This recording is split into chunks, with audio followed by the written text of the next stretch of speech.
The Buddha taught us not to dwell on the past.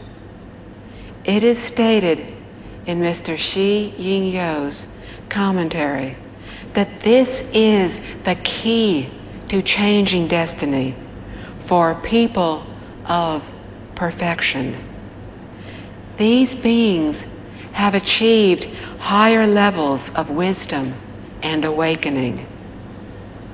There are 6 points to accomplish this, starting from the need to cultivate and accumulate merits and virtues to the point where we become a person born anew, a person of virtue and sincerity.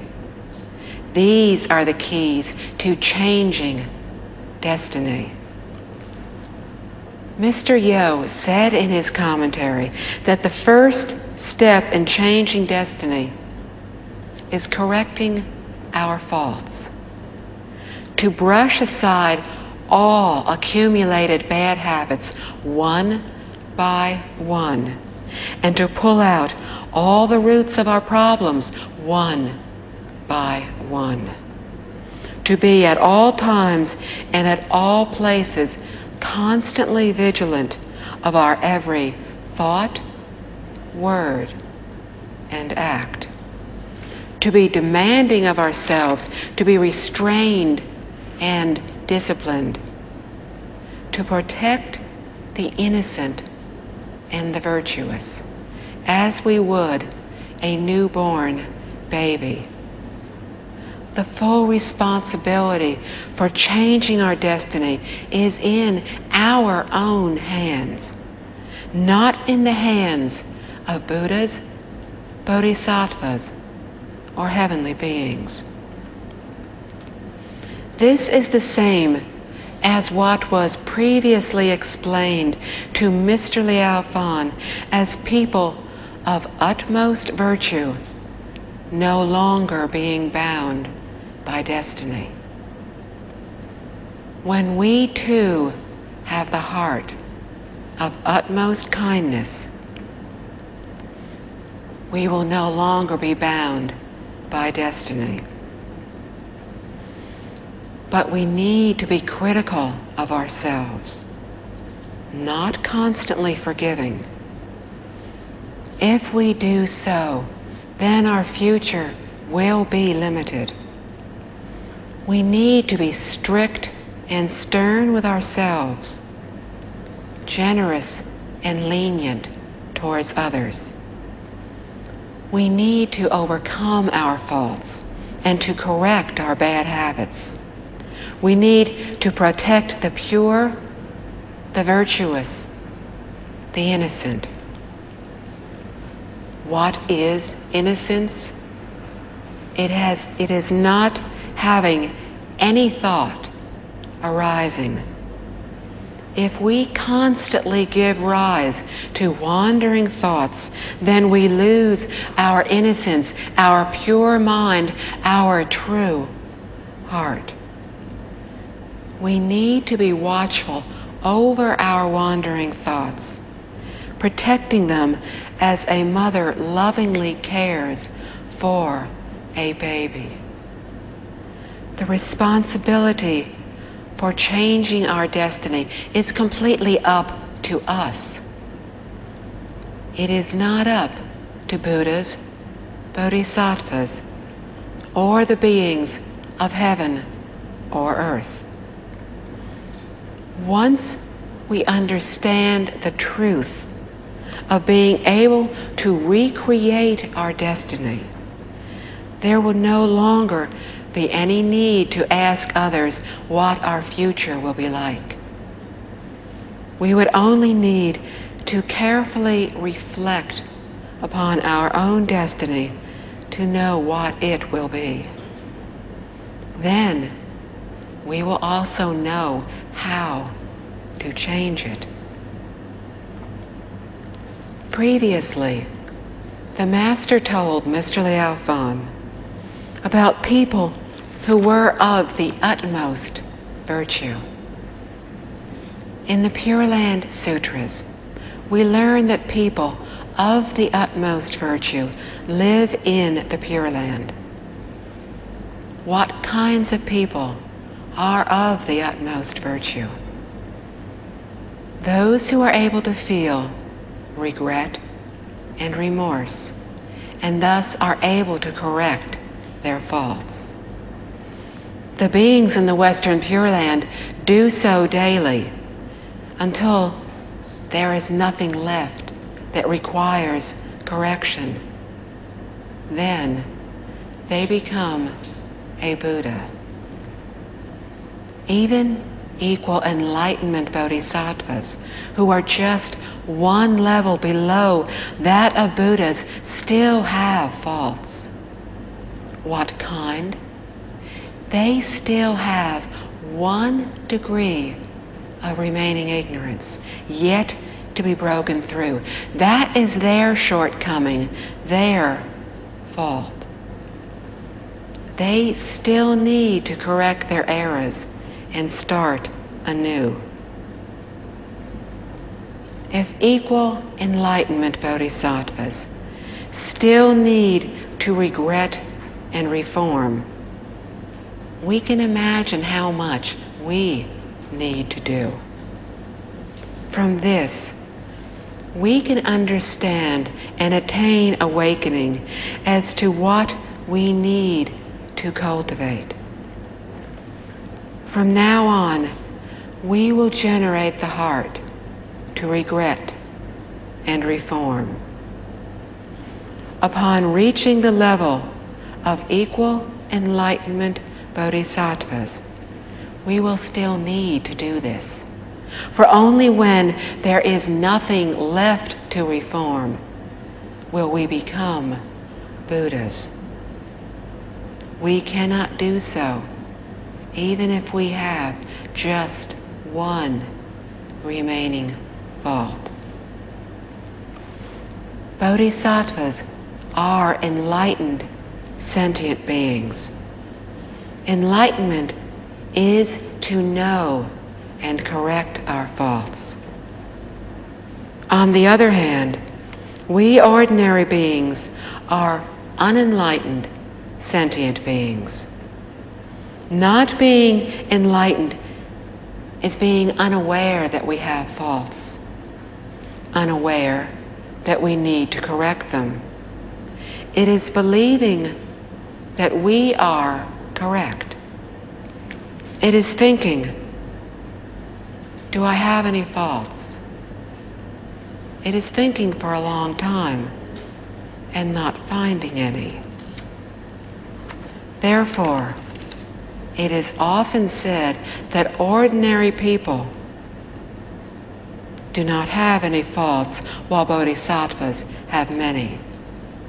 Bodhisattvas constantly watch their every thought, word, and deed, knowing they have many shortcomings, continuously correcting them, doing so for 3 great eons. When we think how many faults there are, how can we possibly think that as ordinary people we do not have any? So, what is enlightened and what is unenlightened? One who knows that they have many faults is an enlightened being, is a bodhisattva. One who does not know they have many faults, is not enlightened, is an ordinary being. Bodhisattvas are not deities, but are those who know their own faults and constantly strive to correct them so they can reform. If we were to improve, not only to reform, but to generate the vows of Buddha Amitabha, then this would be the most remarkable way of changing our destiny. We recite the Infinite Life Sutra daily to be very familiar with it. But this is only the beginning step. The second step is to use the Infinite Life Sutra as a mirror, reflecting once with each recitation to make a comparison, to find our own faults. By looking at the reflections in the mirror, we can see what parts are soiled and can immediately clean them. To clean them is to correct. We need to recite the sutra to find the pollution in our mind that we are not yet truly aware of. The sutra is like a mirror that sees and reflects what parts of our minds have faults so that we may correct them at once. Therefore, the first step is to become familiar with the sutra. The second step is to accord with the teachings within.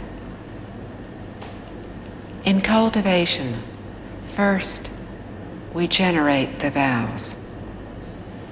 We need to think carefully whether we have generated the 48 vows of Buddha Amitabha. We need to adapt his 48 vows as our own, to be of one heart and vow with him. It is to be the same, to become his manifestation. He is our example. We follow this example to mold ourselves, to change ourselves, to be completely the same as Buddha Amitabha, to be of one mind, one heart, one vow. How could we be born into the Pure Land when our heart and vow are not the same as his? When this happens, we will think the same, speak the same, act the same as he. So in our every thought, word, and deed, we will remember as we interact with others, matters, and affairs, not forgetting to encourage others to chant Namo Amitabha. This is to speak and act like Buddha Amitabha. When our three karmas of body, speech, and mind are the same as his, then we become a manifestation of him. We come to this world to fulfill his vows. This is more remarkable than being a person of virtue and sincerity. Originally, we were reincarnated into this world as a retribution body to repay our debts. But now, we are Buddha Shakyamuni, coming to this world through the strength of our vows. This is the most remarkable and unsurpassable method in changing our destiny. From the book. If even our body is governed by destiny, how then can a body of virtue and sincerity not evoke a response from heaven? End quote. Here, the Master was talking of wandering thoughts and attachments. Our body really has nothing to do with destiny. What matters is the mind. The body being influenced by the mind, mainly is the mind. To be honest, the mind of most people is selfish, is governed by destiny. We also fall within the control of destiny if we use our conscious mind. We use our 8 consciousnesses of eye, ear, nose, tongue, body, mind, mana, and alaya. Information from the 6th consciousness, which is the mind, is transmitted by the 7th consciousness, which is the mana, to the 8th consciousness, which is the alaya. Our store consciousness, the thought database from all our past and present lives, good or bad. Why are Buddhas and Bodhisattvas able to transcend?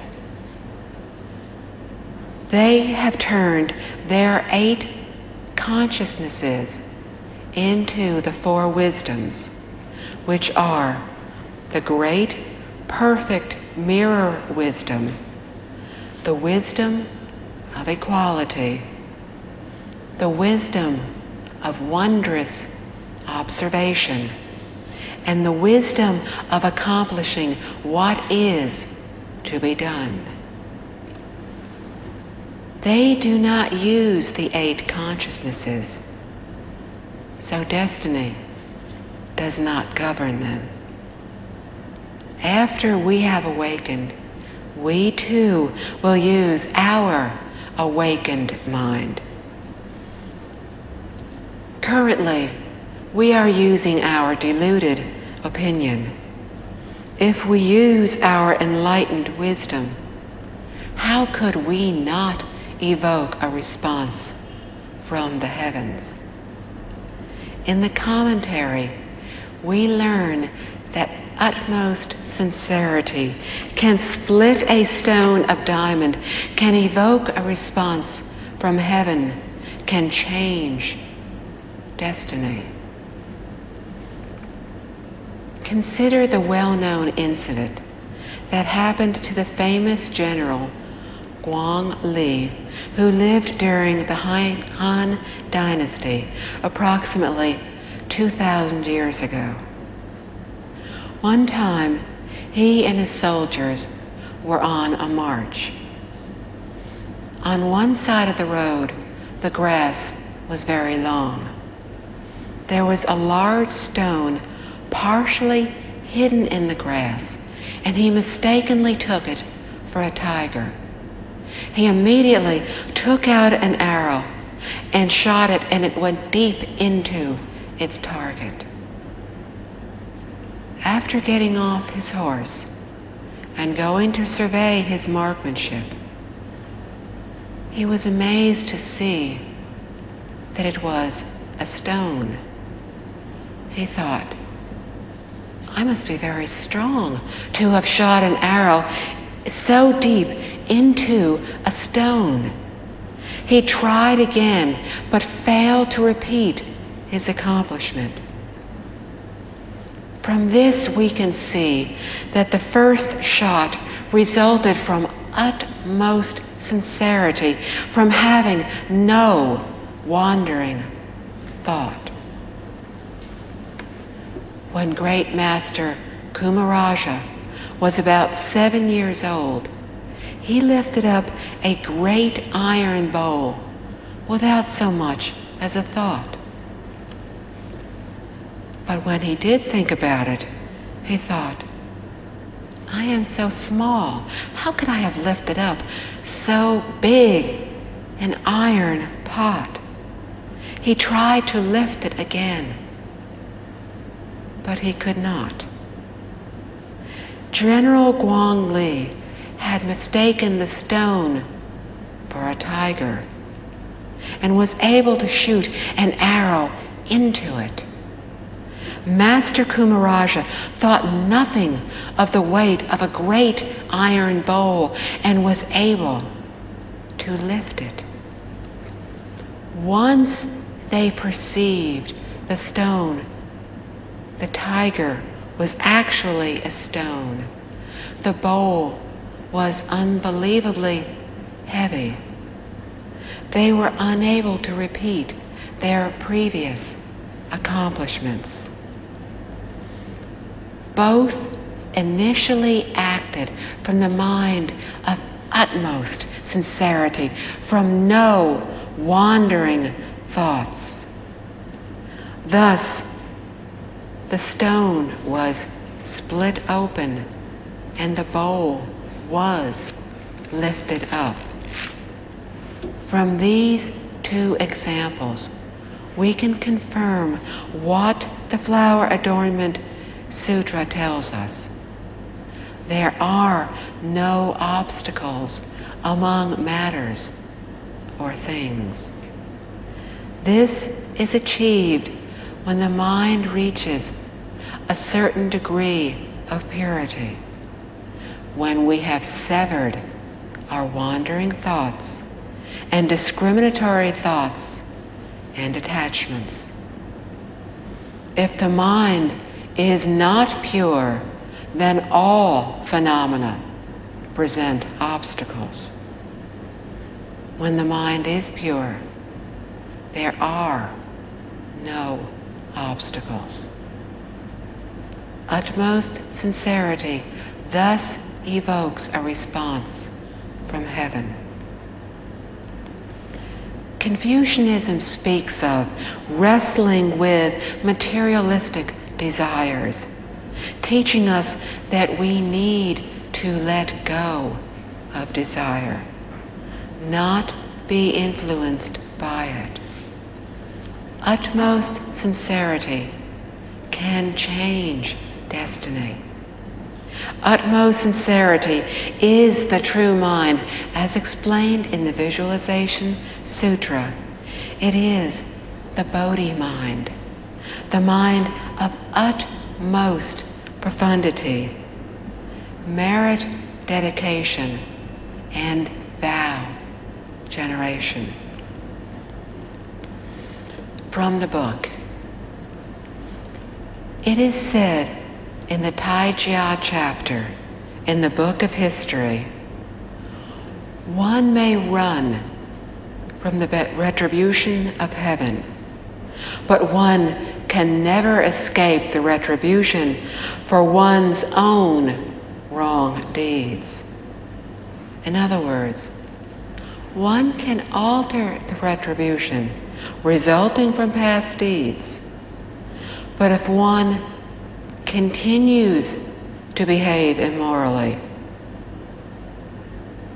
then there is no chance of avoiding disaster. End quote. Tai Jia was an emperor during the Shang dynasty almost 4,000 years ago. During his early years, he engaged in immoral activities. After receiving guidance from the great sage Yi Ying, he amended his incorrect ways.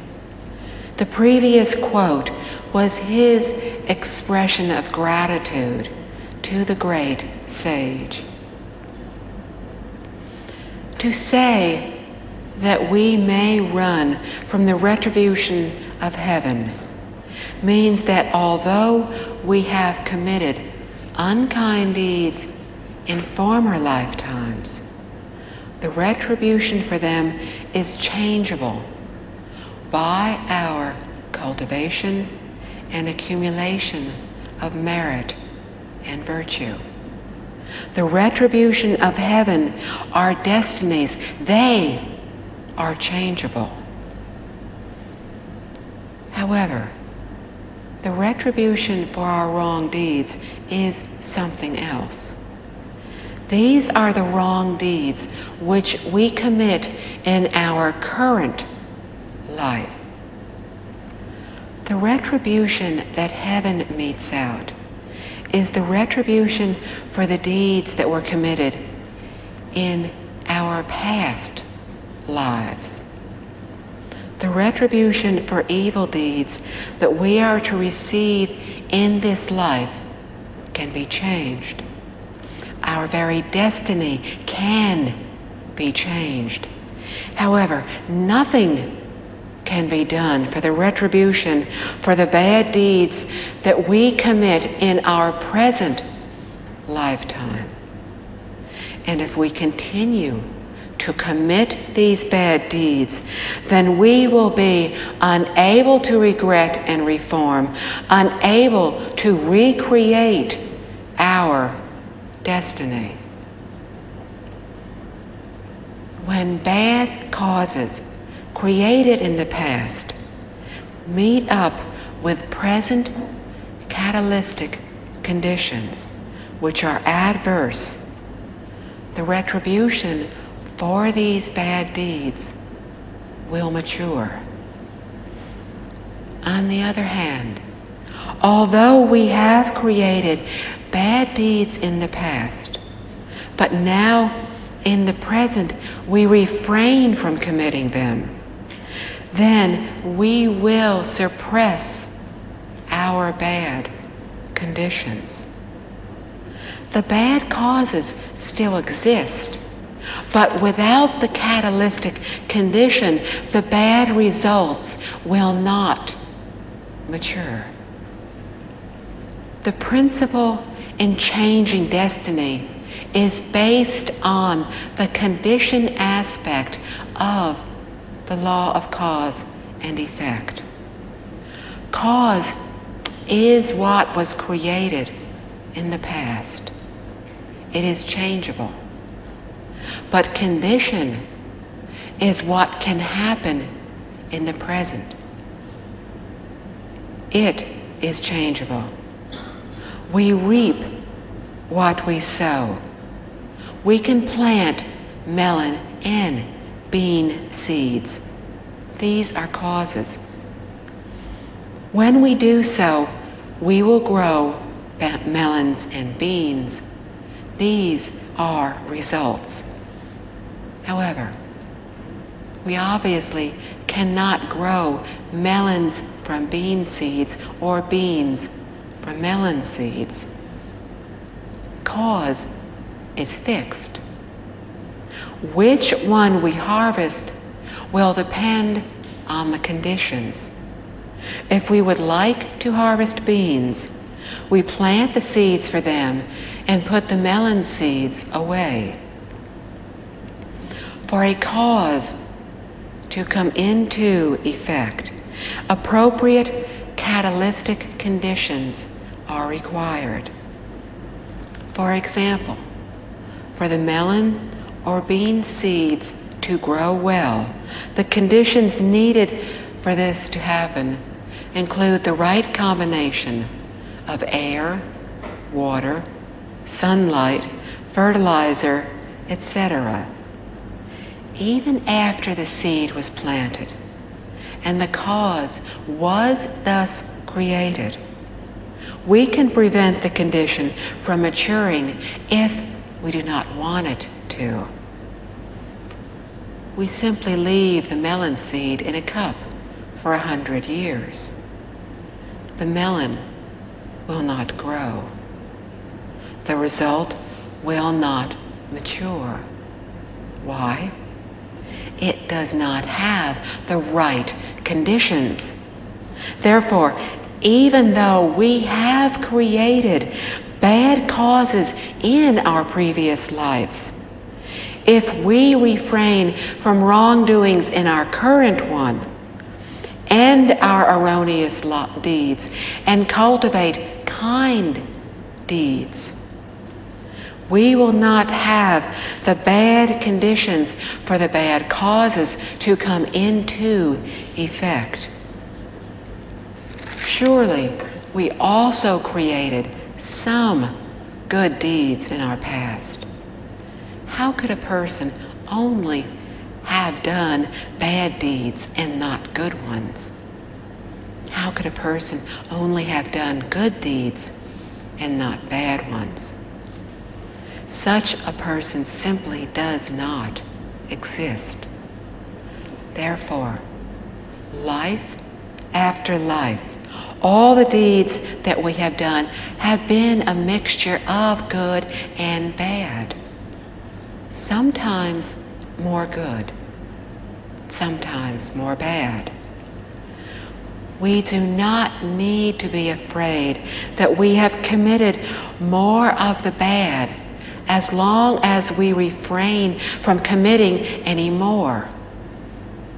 If we can block the bad conditions, even though we may have only a small degree of good deeds, they too will blossom and mature. Therefore, it is crucial that we end our erroneous ways and cultivate kind deeds.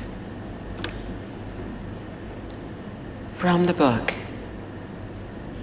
It is also said in the Book of Songs to remind us to permanently accord with the mind of heaven and to seek the great good fortune by our own. People should often reflect upon their thoughts and actions to see if they accord with the minds of heaven. If one practices in this way, then good fortune will come without being sought. The choice to seek good fortune or to bring about adversity is all up to the individual. End quote. This reveals that the real purpose of the morning and evening ceremonies is to remind us of the vows of Buddha Amitabha. The purpose of the morning service is to remind us of the vows.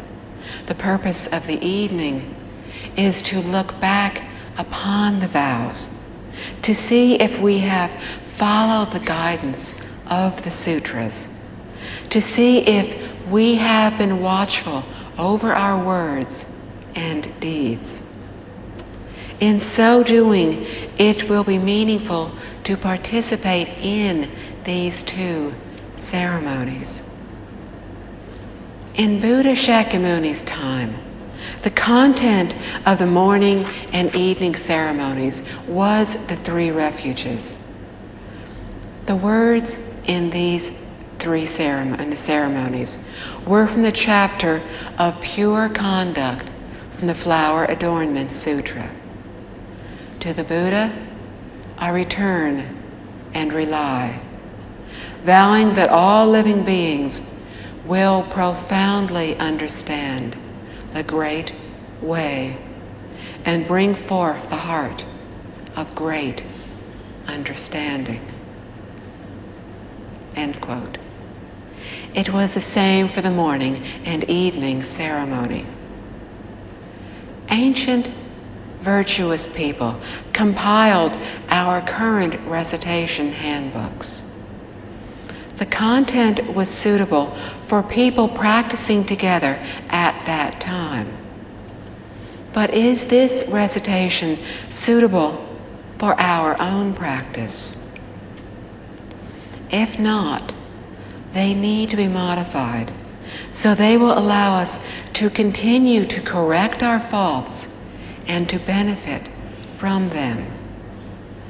The same goes for repentance ceremonies.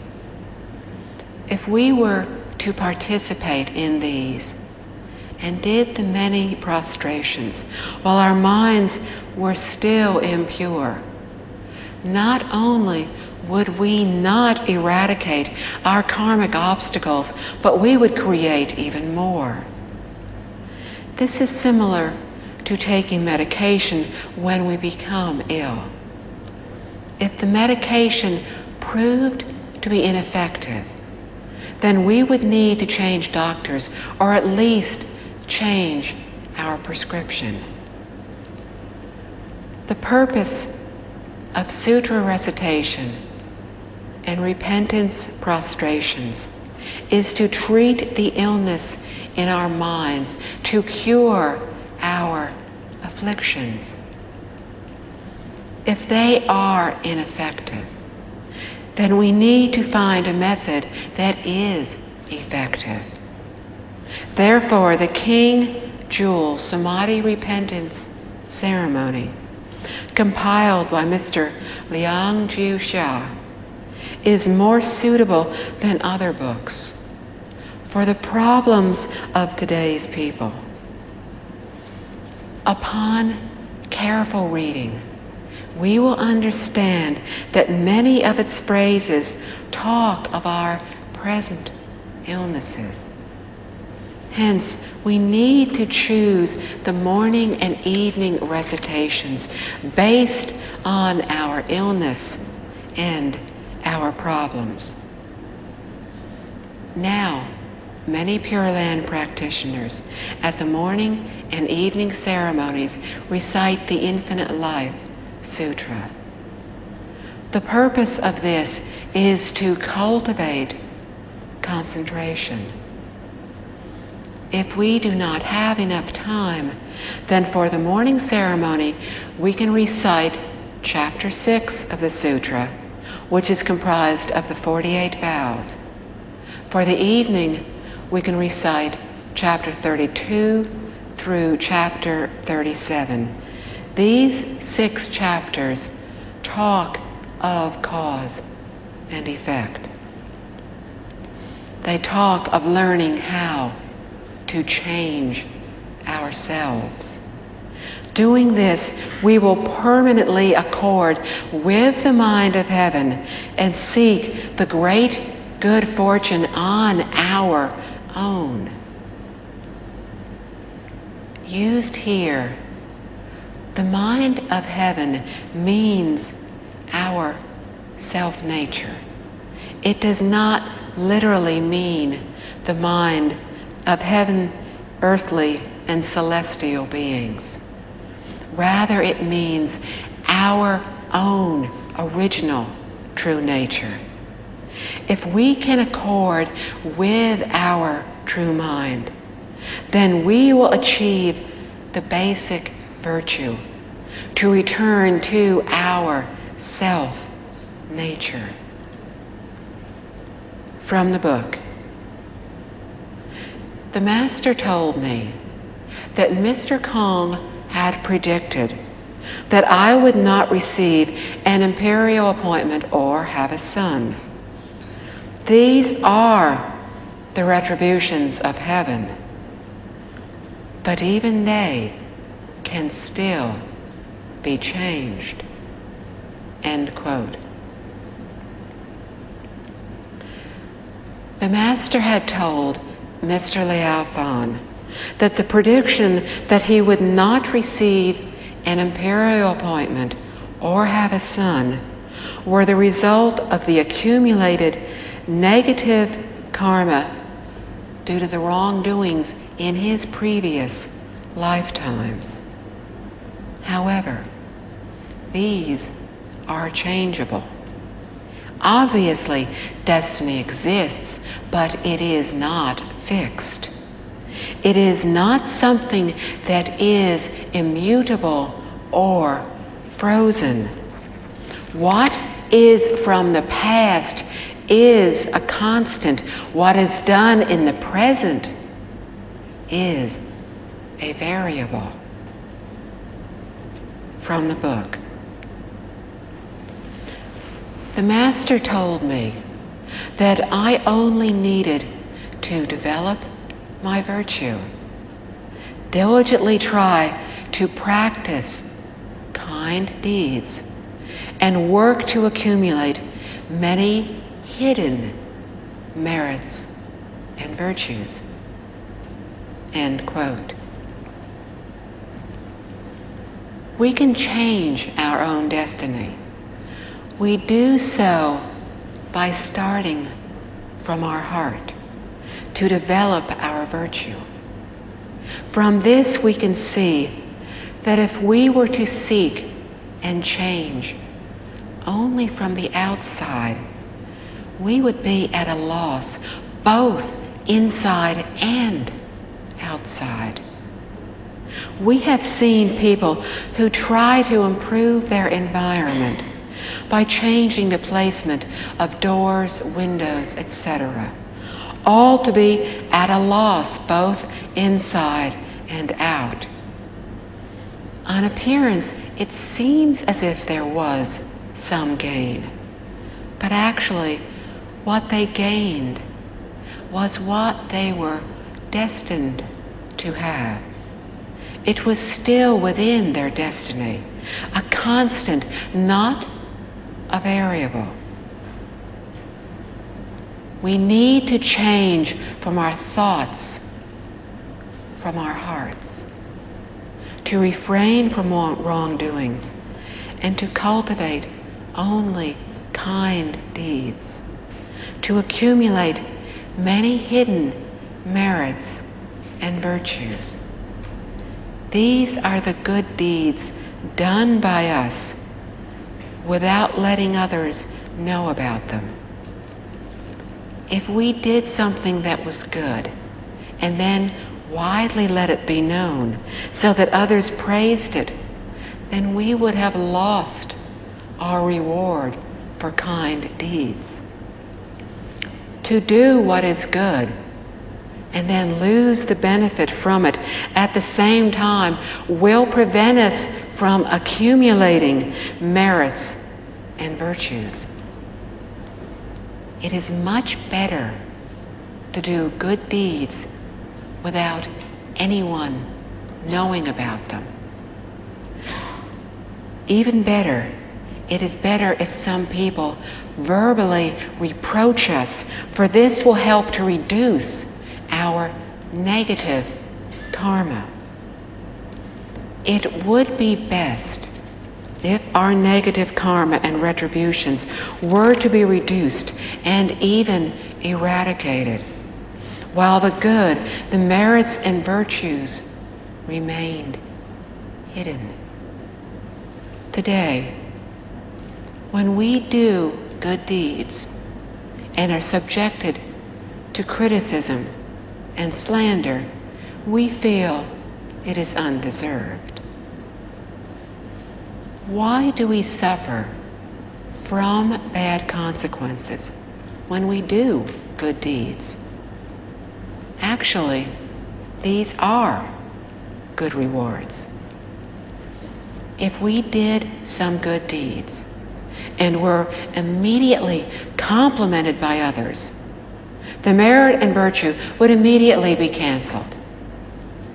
Therefore, we must accumulate merits and virtues while hiding them, not letting others know about them. Only then have we truly done a good deed. From the book. The Master said that these were my own transactions to create good fortune.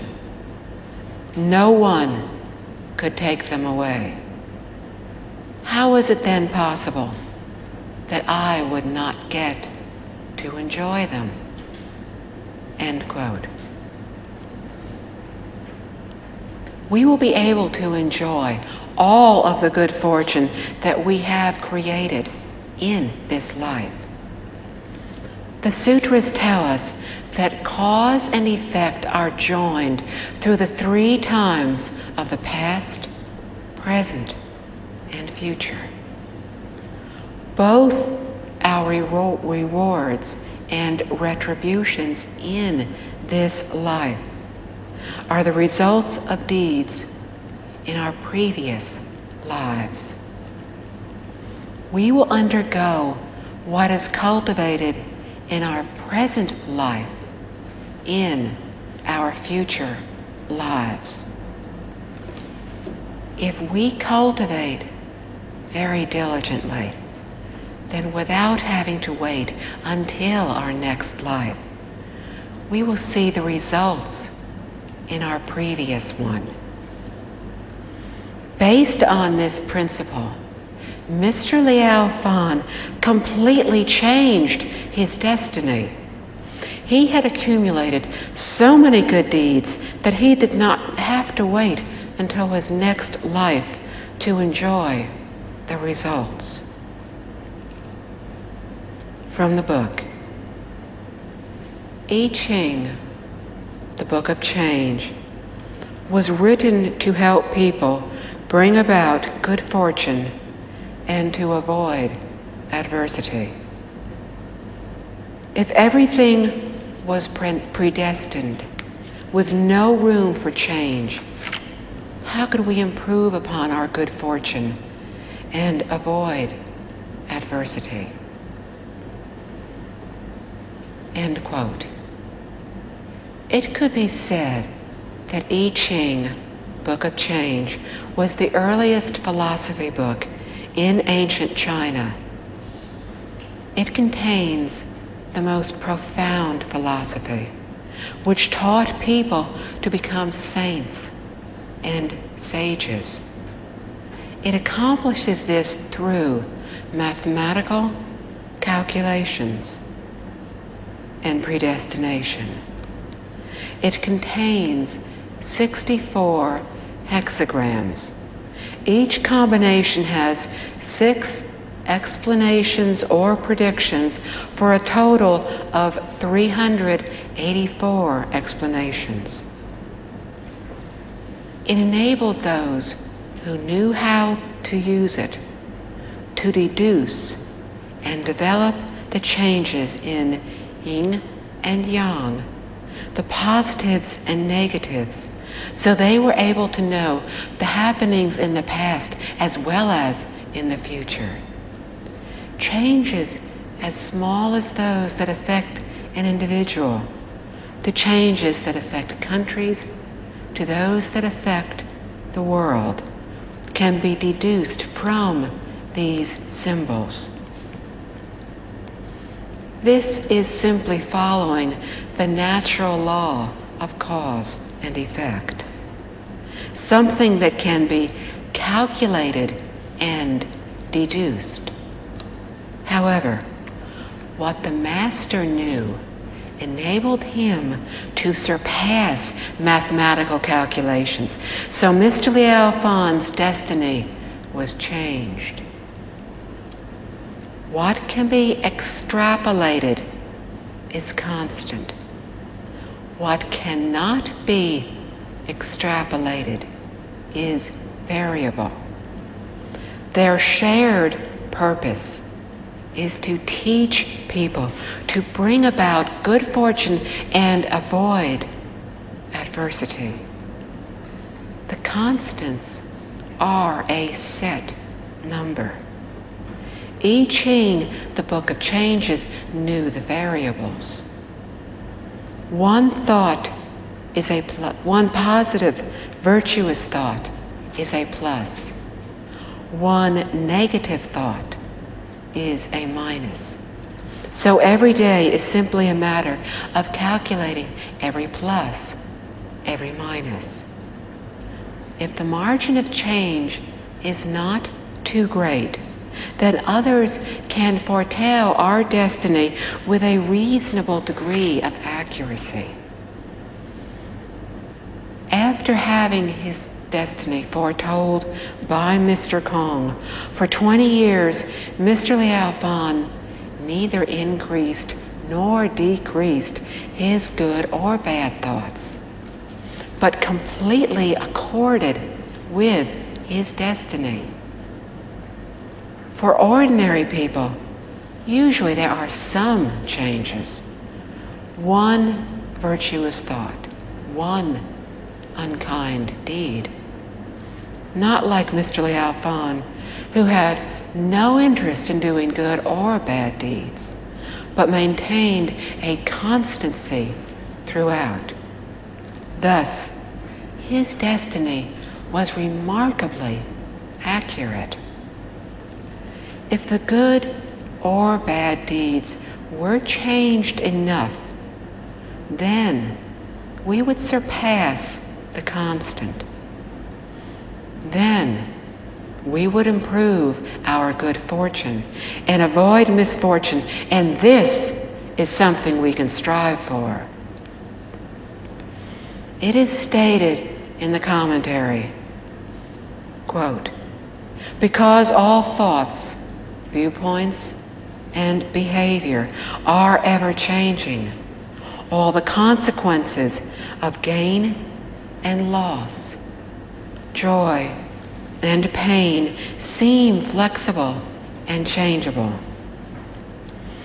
These consequences can be added, subtracted, multiplied and divided, gained and lost according with the behavior of each individual."